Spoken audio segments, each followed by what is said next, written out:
안녕하세요, 공이지입니다. 지난번 옆구리살 불량 해결 영상에서 문제의 근본 원인이 Z축 상승이 한쪽만 올라가서라고 말씀드리면서 듀얼 Z로 구성하는 것이 가장 바람직한 해결책이라고 했었습니다. 그때 주문했던 엔더3용 듀얼 Z 부품이 오늘 도착을 했습니다. 알리에서 가장 저렴한 것을 찾다가 약 2만원 정도의 무료 배송이 되는 게 있어서 바로 주문했는데 약 2주 정도 만에 도착을 했습니다. 이제 언박싱을 해보겠습니다. 박스를 열어보면 구성품과 듀얼 Z 설치 설명서가 들어있습니다. 사진과 함께 나와 있어서 그대로 따라해도 될 것 같습니다. 포장은 완충 폼에 부품 하나씩 깔끔하게 담겨있는 게 마음에 들었습니다. 이것은 듀얼 Z를 위한 핵심 부품 중에 하나인 왼쪽 롤러 하우징입니다. 작업에 필요한 공구들도 아기자기하게 들어있네요. 이건 모터 드라이버와 모터를 연결해주는 배선입니다. 병렬로 되어 있어서 기존 모터선 대신에 꼽고 양쪽 모터로 연결해주는 용도입니다. 스텝 모터도 들어있는데 기존 엔더3에 장착되어 있는 Z 모터와 크기가 동일한 모델입니다. 리드 스크류 상단을 잡아주는 부품과 각종 볼트와 커플링도 있습니다. 그리고 엔더3의 경우는 오른쪽 뒤편에는 SMPS가 달려있기 때문에 그것의 위치를 조정할 때 쓰이는 프린트된 파츠가 있었습니다. 출력물인데 출력 퀄리티는 좀 떨어지더군요. 저는 SMPS가 바닥에 장착되어 있는 CS20에 적용할 거라 필요 없습니다. 그 밖에 여러 부품들이 있는데 이건 교체 작업하면서 상황에 맞게 써봐야 하겠습니다. 마지막으로 리드 스크류가 폼 안쪽에 들어가 있었습니다. 굴려보니 평탄해 보이네요. 저는 오늘 엔더3가 아닌 그와 거의 같은 구조를 가지고 있는 CS20이라는 프린터에 장착해 주도록 하겠습니다. 이건 제가 스위칭 보드를 이용해 멀티컬러 작업을 해놨기 때문에 상단으로 X 이송바를 빼낼 수가 없습니다. 그래서 작업이 좀 더 구질구질할 수밖에 없었습니다. 오른쪽 메인 작업을 원활히 진행하기 위해서 왼쪽 파츠를 풀어줘야 조립 해제 시 각도가 나왔습니다. 왼쪽에 리드 스크류도 제거했기 때문에 노즐이 베드를 찍을 수 있어서 휴지를 받쳤습니다. CS20과 엔더3는 하우징의 위치와 사이즈가 완전히 동일한데 볼트와 너트의 위치가 정반대로 되어 있다는 게 차이가 있습니다.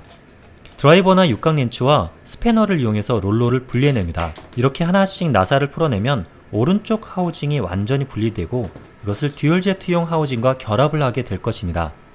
그 전에 모터를 장착해 둡니다. 모터 고정용 파츠를 결합하고 커플링은 너무 깊숙이 끼우지 않도록 하는 게 중요합니다. 모터 축과 나중에 장착할 리드 스크류가 닿지 않고 사이 공간이 떨어지도록 장착을 합니다. 결합 파츠에 T너트를 넣고 프린터 몸체에 고정시키면 모터 장착이 완료됩니다.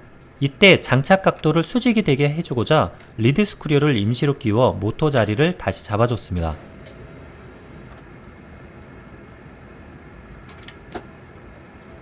이제 듀얼 리드 스크류가 장착될 수 있도록 하우징 파츠를 결합해줍니다. 만일 X축을 상단으로 빼내어 작업한다면 훨씬 쉽게 할 수 있을 것입니다. 저는 좀 불편하네요. 지금 빼낸 것은 편심 너트라고 하는 것인데 이것의 회전 방향에 따라 롤러가 프레임에 얼마나 밀착되어 있는지를 조정해 줄 수 있습니다. 프린터의 베드나 노즐 헤드 등이 들썩들썩 거리는 분이 계시면 이것을 10자리 스패너로 돌려주세요. 기존에 있던 볼트를 빼고 구매한 파츠에 들어있던 긴 볼트로 교체해 줍니다. 이제부터는 스페이서를 롤러 양쪽에 넣고 두 개를 조립해주면 됩니다.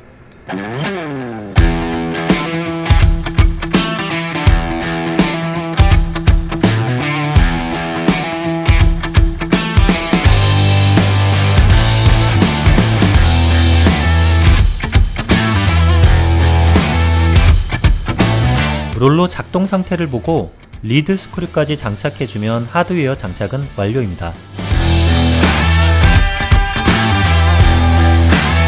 남은 것은 새로 장착한 모터를 보드의 모터 드라이버와 연결해주는 작업입니다. 하단 덮개를 열어 보드를 개방해주고 엔더3의 경우는 기존 세 번째 있는 Z 모터 드라이버의 케이블을 빼고 동봉된 병렬 케이블로 바꿔 끼기만 하면 됩니다. 저는 CS20에 여분의 모터 드라이버 장착 슬롯이 있어서 가지고 있던 모터 드라이버를 추가해서 작업해줬습니다. 이렇게 하면 Z 모터의 힘이 좀 더 세지지 않을까 하는 생각에서였는데 경험상으로는 그냥 기존 것에 병렬로 연결해도 충분하지 싶습니다. 이렇게 하면 모든 장착은 마쳤습니다. 하지만 예기치 못한 복병이 있었습니다. 좌우 수평을 대략 잡은 다음에 오토홈을 했더니 새로 장착한 곳의 하우징과 볼트 쪽에 간섭이 생겨 Z축 탈조가 나버리는 것이었습니다. 그래서 저는 접시머리 볼트로 바꾸고 모터를 바닥으로 완전히 붙여서 이 문제를 해결했습니다. 자, 이제 듀얼 제트가 만들어졌는데요. 이제는 한쪽 롤러 저항 때문에 레어 높이가 들쑥날쑥하던 문제로부터 자유로워질 것 같습니다. 장착을 완료하고 옆구리살 해결 영상에서 나왔던 제트 높이 상승값 측정을 해봤는데 결과는 표준 편차 0.0143mm로 양호한 결과로 나왔습니다. 그리고 멀티컬러 출력을 걸어보니 꽤 준수한 출력물을 얻을 수 있었습니다. 엔더3 시리즈를 갖고 계신 분 중에 출력 품질 개선이 필요하신 분이라면 2만원 정도 투자해서 한번 해보시는 거 추천드립니다. 오늘도 즐거운 프린팅 생활 되시길 바라며 이상 북리지였습니다.